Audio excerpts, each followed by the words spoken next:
ربی انی لما انزلت الی من خیر فقیر نحمده ونصلی علی رسولہ الکریم اما بعد۔ السلام علیکم ورحمۃ اللہ وبرکاتہ۔ آج انشاءاللہ تعالی ہم سورہ البقرہ کی آیت نمبر 7 کی تلاوت، ترجمہ اور تفسیر کریں گے۔ تو چلیے آپ تلاوت کیجئے اور ترجمہ بتلائیے کہ کیا ہے اس کا۔ اعوذ باللہ من الشیطان الرجیم۔ ختم اللہ علی قلوبہم وعلی سمعہم وعلی ابصارہم غشاوۃ ولہم عذاب عظیم۔ Allah has set a seal on their hearts and on their hearing, that is, they are closed from accepting Allah's guidance, and on their eyes there is a covering. Theirs will be a great torment. بالکل اچھا، تو اس یہاں سے آپ نے اس سے کیا، یہ ٹرانسلیشن سے آپ کو کیا مطلب سمجھ میں آیا اس آیت کا؟ اچھا، تو ہم نے پچھلی آیت میں ڈسبلیورز کا ذکر ہوا تھا نا، ہم نے بات کی تھی کہ حضور صلی اللہ علیہ وآلہ وسلم کو بتایا گیا تھا کہ انہوں نے نہیں یقین لانا، آپ ان کو بتائیں یا نہ بتائیں ایک ہی بات ہے۔ پھر اگلی آیت میں جی اللہ تعالیٰ نے ان کے مطلب دلوں پر ان کے دل سیل کر دیے ہیں کہ ان کو اب کوئی بات بتائی بھی جائے گی وہ اسے نہیں انٹرپریٹ کریں گے، نہیں سمجھیں گے، نہیں یقین لائیں گے، اور ان کے مطلب دلوں کو سیل کر دیا گیا اور آنکھوں کو مطلب ڈھک دیا گیا، ان کو کچھ نظر بھی نہیں آتا، اور اب ان کا حساب کتاب پھر قیامت والے دن۔ ہاں، ان کا حساب کتاب جو ہے وہ قیامت والے دن بھی ہوگا، اور وَلَهُمْ عَذَابٌ عَظِيمٌ، اور انہیں بڑے دردناک عذاب کو دیکھنا ہوگا۔ ٹھیک ہے نا، تو یہ مطلب ہے۔ چلے اب ہم دیکھ لیتے ہیں کہ اسکالرس اس کے بارے میں کیا کہتے ہیں۔ ٹھیک ہے نا، یہ تو رہا اس کا ٹرانسلیشن۔ اب آ جائیے کہ اسکالرس جو بتاتے ہیں کہ مطلب سیل کیوں کر دیا گیا، یعنی سیل کرنا مطلب مہر لگا دینا، بند کر دینا کسی چیز کو، یہ مطلب ہے۔ تو اس کو کیوں بند کر دیا گیا ہے، تو اس میں سدی رحمۃ اللہ علیہ فرماتے ہیں کہ ختم سے مراد طبع ہے، یعنی کہ سیل کر دینا ہے، بند کر دینا ہے کسی چیز کو، کلوز کر دینا ہے اس کو۔ اور یہ تفسیر ہے ابن ابی حاتم، اس کا نمبر ہے 44/1۔ ٹھیک ہے۔ اچھا، اس کے بعد قتادہ رحمۃ اللہ علیہ فرماتے ہیں کہ یعنی ان پر شیطان غالب آ گیا ہے۔ ایسے ہی ہوتا ہے مریم، ہے کہ نہیں، کہ شیطان غالب آ جاتا ہے، شیطان ان کو اپنی طرف اٹریکٹ کر لیتا ہے، اور پھر اس طرف سے ان کی جو ایکشن ہے یا ان کا جو کہ کیا کہیے گا آپ، ان کے انٹرسٹ ہے وہ ختم ہو جاتا ہے نا، یہی ہوتا ہے، اور اسی کی ماتحتی میں لگ جاتے ہیں، یعنی کہ اسی کو فالو کرنے لگ جاتے ہیں۔ ماتحتی کا مطلب فالو کرنا ہے، یہاں تک کہ ان کے دلوں کو سیل کر دیا جاتا ہے، اور نہ اونلی دلوں کو سیل کر دیا جاتا ہے بلکہ ان کے آنکھ اور کانوں کو، آنکھ بھی ان کی وہ دیکھنا پسند نہیں کرتی ہے جو کہ ہدایت کی چیز ہے یا ہدایت کی راہ ہے، اور کان بھی ان کے اس کو پسند نہیں کرتے ہیں کہ وہ اچھی بات کو وہ سنیں، ہدایت کی بات کو سنیں۔ ٹھیک ہے نا،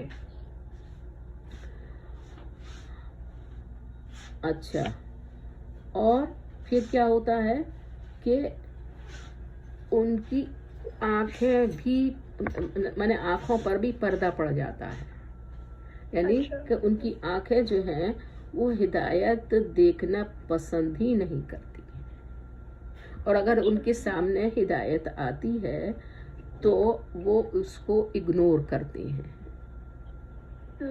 ٹھیک ہے، تو اس طرح سے یہ ہوا کہ نہ تو وہ دیکھ سکتے ہیں، نہ وہ سن سکتے ہیں، اور نہ وہ سمجھ سکتے ہیں۔ ہر چیز جو ہے ان کی، کیونکہ یہی 3 سورسز ہیں نا، آنکھ، کان اور زبان۔ ہاں ٹھیک ہے، زبان تو مطلب یا دل ہوگا، دل آتا ہے، زبان نہیں، دل آئے گا، ہاں، کیونکہ اس کو سمجھنا ہے، دل تو نہ دیکھ سکتے ہیں، نہ سن سکتے ہیں، اور نہ اس کو سمجھ سکتے ہیں. یہ تو ہے. ٹھیک ہے. ان کے دل بھی سیل ہو جاتے ہیں. مجاہد رحمۃ اللہ علیہ فرماتے ہیں کہ گناہ لوگوں کے دلوں میں بستے چلے جاتے ہیں، یعنی کہ وہ اتنے مس گائیڈڈ ہو جاتے ہیں کہ وہ ان کے جو مس گائیڈنس ہے یا وہ دلالت ہے یا ان کے گناہ ہیں، وہ ان کے دل میں اتنے ایک تھوڑا کر کے بھرتے چلے جاتے ہیں اور اتنا گھیر لیتے ہیں کہ ان کا دل، دماغ، یعنی دل، کان اور آنکھیں، یہ سب جو ہیں وہ بالکل سیل ہو جاتے ہیں. اور دل جو ہے، اگر دل میں کوئی گناہ آتا ہے تو دل میں ایک ڈاٹ بلیک پڑ جاتا ہے. اچھا. ہاں. دوسرا گناہ، تیسرا گناہ، جس طرح سے گناہ آتے چلے جاتے ہیں وہ ڈاٹس بڑھتے چلے جاتے ہیں، اور ایک اسٹیج ایسی آتی ہے کہ وہ پورے کا پورا ہارٹ جو ہے وہ بالکل بلیک ہو جاتا ہے. اچھا. ہاں. اب اس کا مطلب ہے کہ وہ بالکل سیل ہو گیا. اور یہ سیل ہونے کی سورسز کیا ہیں؟ کہ ہماری آنکھیں ہیں، کان ہیں. ٹھیک ہے نا. ان دونوں سورسز کو جب کہ ہم ان کا فنکشن ختم کر دیتے ہیں اس لحاظ سے کہ ہدایت کی راہ پہ، تو وہ پھر وہ ہارٹ ہمارا بلیک ہو جاتا ہے. اچھا. ٹھیک ہے نا. اچھا. پھر اس کے بعد میں آ جائیے مجاہد رحمت اللہ علیہ نے اپنا ہاتھ دکھا کر کہا کہ دل ہتھیلی کی طرح ہے اور بندے کی گناہ کی وجہ سے وہ سمٹ جاتا ہے. اچھا. یعنی کہ دل کی کیفیت انہوں نے بتائی ہاتھ کی ہتھیلی کی طرح سے ہے، اور جیسا کہ ہتھیلی میں ہم مٹھی بند کر لیتے ہیں اس طرح سے دل جو ہے وہ سمٹ جاتا ہے اور آہستہ آہستہ کر کے وہ بند ہو جاتا ہے نا. ایسے ہی ہوگا نا. جی صحیح بات ہے. اچھا. اس طرح کہ ایک گناہ کیا تو گویا، اب یہ ایکسپلین کر رہے ہیں کہ ایک گناہ کیا تو ایک انگلی اس طرح سے بند ہو گئی، چنگلیاں ایک بند ہو گئی. دوسرا گناہ کیا تو دوسری انگلی بند ہو گئی. تیسرا گناہ کیا تو تیسری انگلی بند ہو گئی. اور یہ اس طرح سے 1 2 3 یہ انگلیاں بند ہو کے ایون کے پورا ہاتھ جو ہے وہ مٹھی کی شکل میں بند ہو جاتا ہے. جی. ہے نا. اس طرح سے یہ پورا جو ہے وہ بند ہو جاتا ہے. اچھا. تو اس کے علاوہ آپ آج دیکھیے اور آگے یہ بتلاتے ہیں کہ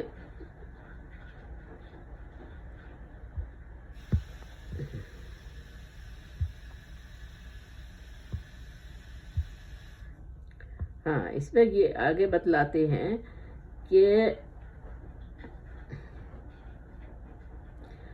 جب بالکل وہ مٹھی بند ہو جاتی ہے تو پھر کوئی راستہ ہدایت کا یا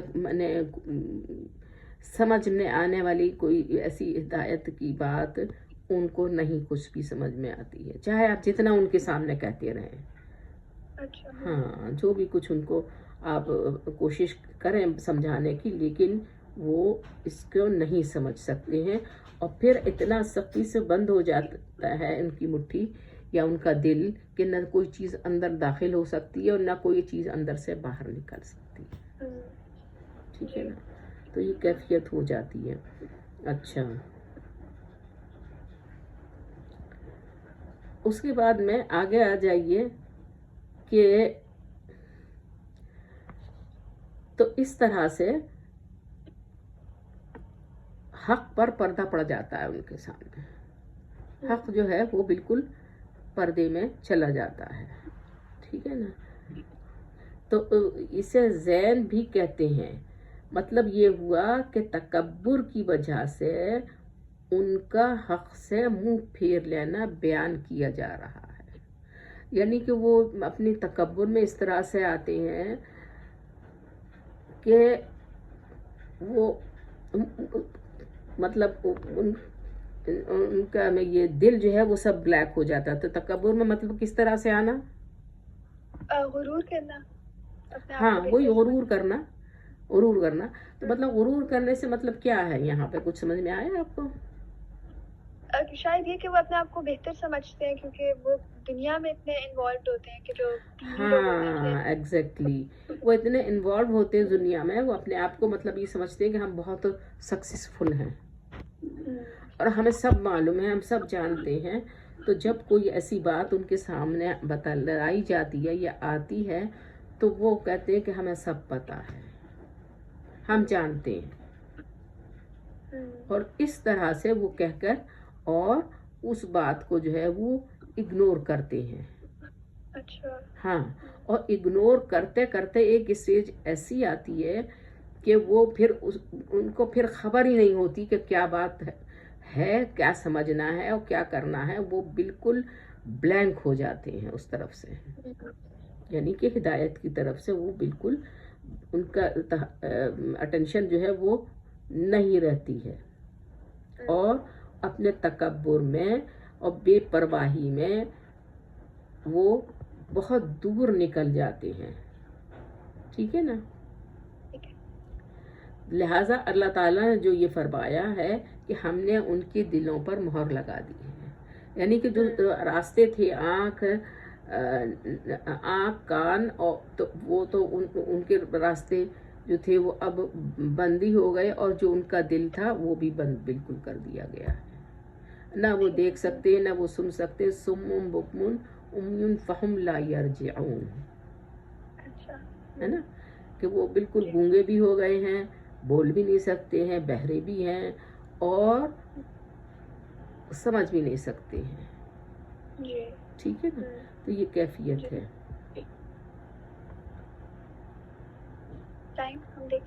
ہاں ٹائم بس اب ہو ہی چکا ہے، تو لہٰذا ہم ابھی اس کے بارے میں اور بھی کچھ ایک آیات ہیں جن کی قرآن میں جو آیات کچھ اس سے متعلق دی گئی ہیں، تو ہمیں یہاں ضرورت ہے کہ ہم ان آیات کا بھی حوالہ دیں اور ان کو بھی دیکھیں. تو لہٰذا ابھی ہم یہ تو ایکسپلین کر دیا گیا ہے کہ